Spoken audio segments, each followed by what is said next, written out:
needs to be. He's not going to go to Chelsea. No. Courtois, he's locked and loaded there. I certainly don't think the lot down the road would look in, although, Ospina, who had heard of him before he,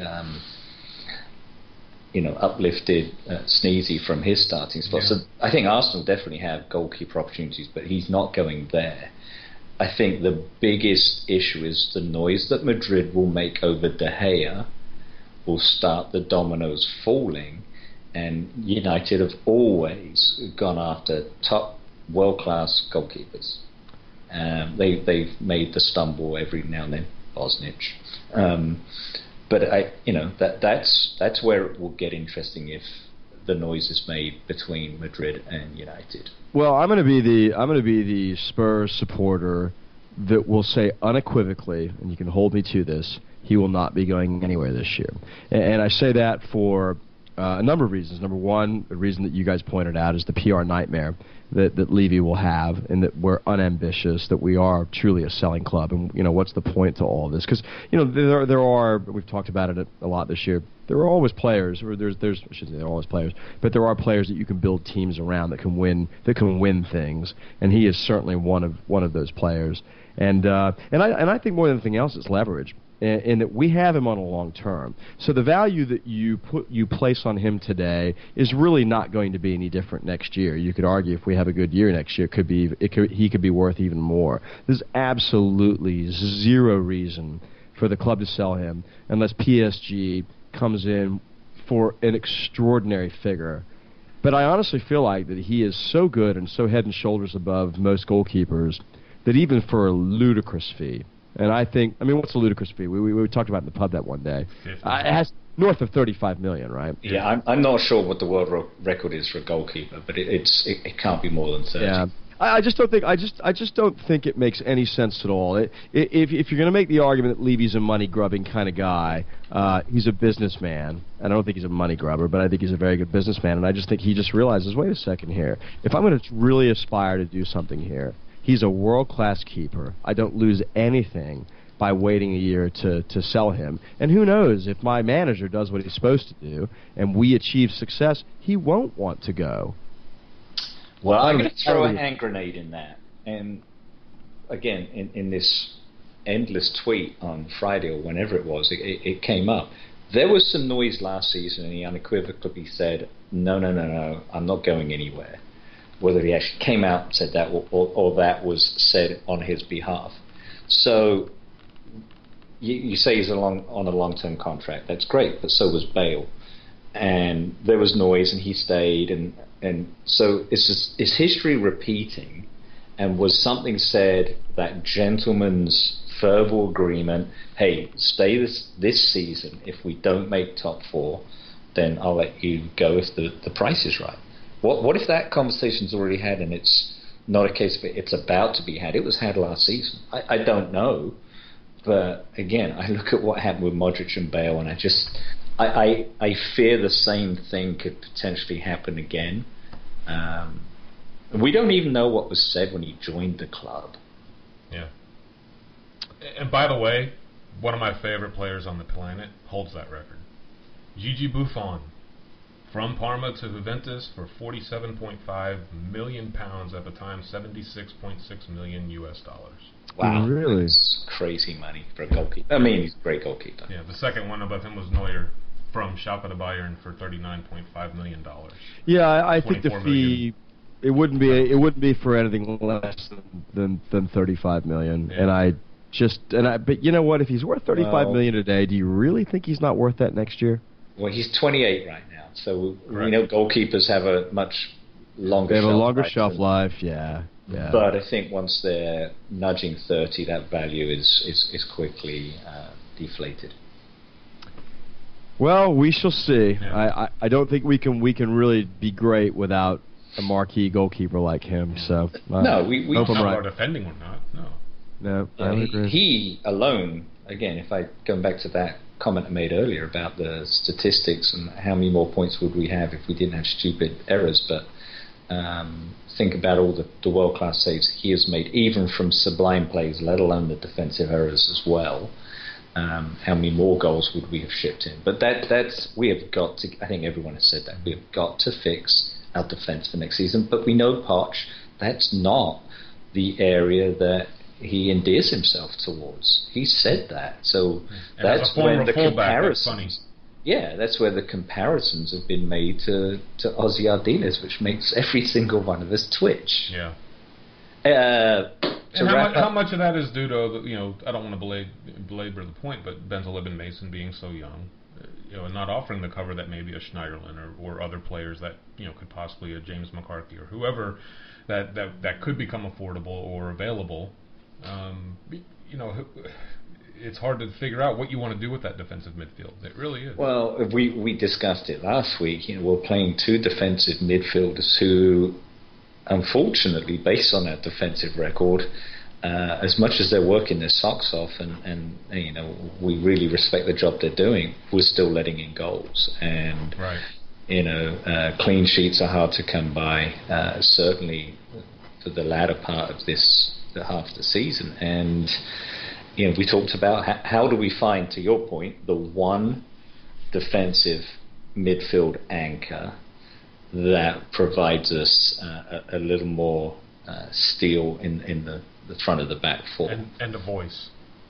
Right.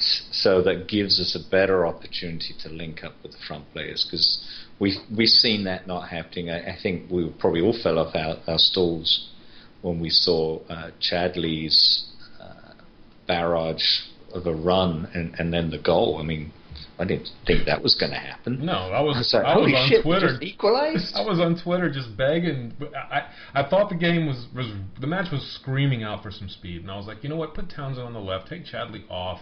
We can get this goal. Well, he's getting ready to be subbed, wasn't he? Yeah, and he was. And then he gets the goal, and of course, I get ripped by about 5 or 6 people within 30 seconds on Twitter. Well, you still want him off? You still want him to come off? I'm like, it's the thing about him, though, right? I mean, here's a guy. He's had 10 goals, 5 assists. I mean, those are reasonably impressive stats for. And he's usually the laziest midfielder we have. I don't know that it's just so lazy. He's just generally ineffective, and I would say that the goals that he's had, for the most part, really haven't made impressions or impacts on a game. But boy, I couldn't have been more wrong about Southampton. I mean, not only did he scored a really important goal, but I don't know, is he that good? Is he that important to you? If you didn't have him, would you miss him? I mean, I suppose we'd have to be missing his 10 goals. I think he can get better. I think we should be more concerned with how Eriksen's gone off the boil. His final touch on Saturday was woeful. At times, in everything that he did, he didn't finish what he started. Right, whether it be dribbling, whether it be passing, whether it be touching. He seemed to have this great possession. He kept the ball and interplayed well with the other guys. And then this final piece it wasn't there. Yeah. And I'm disappointed that he has struggled of late. With Chadli getting into double figures, I think we're the only Premier League team with 3 players on double figures, if I'm not mistaken, after that goal. One of the things I picked up in 4-4-2 this month as well was that Spurs have, since 2010-11 season, we have the 3rd most goals from distance with 64. In fact, that's tied with City, and the only 2 teams above us are Barcelona and Real Madrid, which I found very interesting, considering how many times we seem to be trying to walk the ball into the box, and we're just like, please, someone just shoot. But then Eriksen, outside the box this season, has the most in Europe, with 5 goals, 1 more than Lacazette, which I find interesting as well. But again, when was the last time that happened? When was it Sheffield United? West Brom? It's probably the West Brom game. Yeah, I think so. And the kind of irony is they're showing the shot that he took that hit the bar in the Capital One Cup final. We all know, how different that game may have been had that goal gone in. But since then, he really has lost some of that mid-season form, because he started off the season slowly, and then he was just, until Harry took over, Eriksen was the slam dunk player of the season for us, and I'm more concerned with how he has gone off the boil than Chadli's inconsistency, because Chadli scored in the last 2 games, and he's given us valuable and much needed points after the 2 claret and blue fiascos. Mm. Well, there are those that would that excuse his lack of performance due to being tired, and that he is asked to do too much in this system. And I don't know whether that's true or not. I certainly know that if we had a big badass like a Schneiderlin sort of covering for him and doing some things that probably Eriksson is asked to do for himself now, that will probably take the pressure off of him and let him be more sort of free roaming. And I don't know what the cause of it is. I think he's far better than what he's been. It's like he's 3/4ing everything. He does 3/4 of what he does exceedingly well, and then it just seems like he's just lacking that final push, that final finish, that final end product, that final touch or dribble. Well, and that seems to be, systemic throughout the entire squad. I've talked about before, the final third quality just is terrible in terms of getting that final pass in and getting it, where you need to be. No, you're right, and I've been doing this little project that I've been working on, and one of the things that I discovered, I think we've talked about this website before, is whoscored.com, and one of the things that it does, I was tooling around with our midfield, just trying to compare and contrast our midfield versus midfielders in the top 4 and in teams that are surrounding the top 4, and 7 out of 10 seems to be kind of a tipping point rank in our midfielders' ratings, if you will, on that site.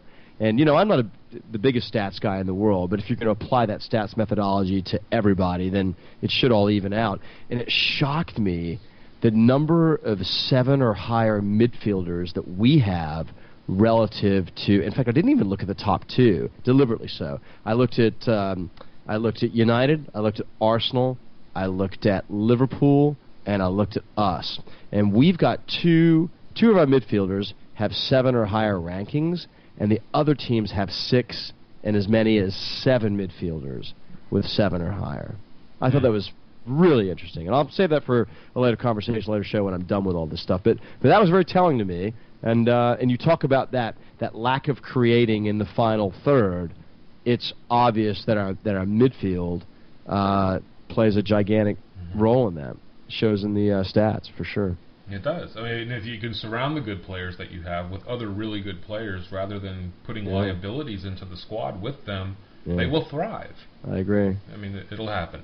I agree. One of the things that we had happen with the club this past week, the FA announced some of their awards, best 11, squad and all that stuff. Harry Kane, FA Young Player of the Year. Congratulations to Harry Kane. Well deserved. I mean, you can't. Golf club? No, yeah, golf club. I'm good with that. Hazard won Player of the Year.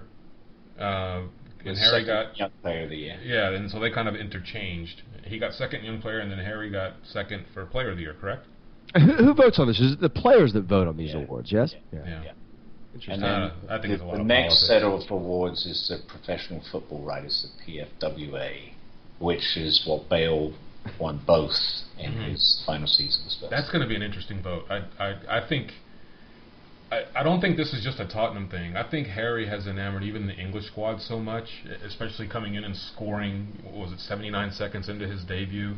The writers, I can just see them trying to get the entire country to endear to this kid and putting him miles ahead of anybody else to try to, just give a little nice swift kick in the behind to the entire English national team. Well, yeah, it's certainly a fairy tale season for him, and it wouldn't hurt for him to win another award, and happy for him, happy. Yeah, and he'll be winning the Dallas Spurs Player of the Year award too, right? He might. Yeah, and he won, so it was a flip-flop. He won the Young Player and was second for Player of the Year, and then I think you told me that Hazard was second for Young Player of the Year and won Player of the Year. Yeah. Interesting. Very interesting. And then I think I saw a stat where there's a number of Spurs players that have been very involved with that Young Player of the Year award. Bale, Walker, 3 of the last 4 seasons. Yeah, Bale, Walker, Harry Kane. Is that right? Yeah. Sounds right. Impressive. Maybe young, blonde-headed young Alex Pritchard next season. Tell you what, we talked about that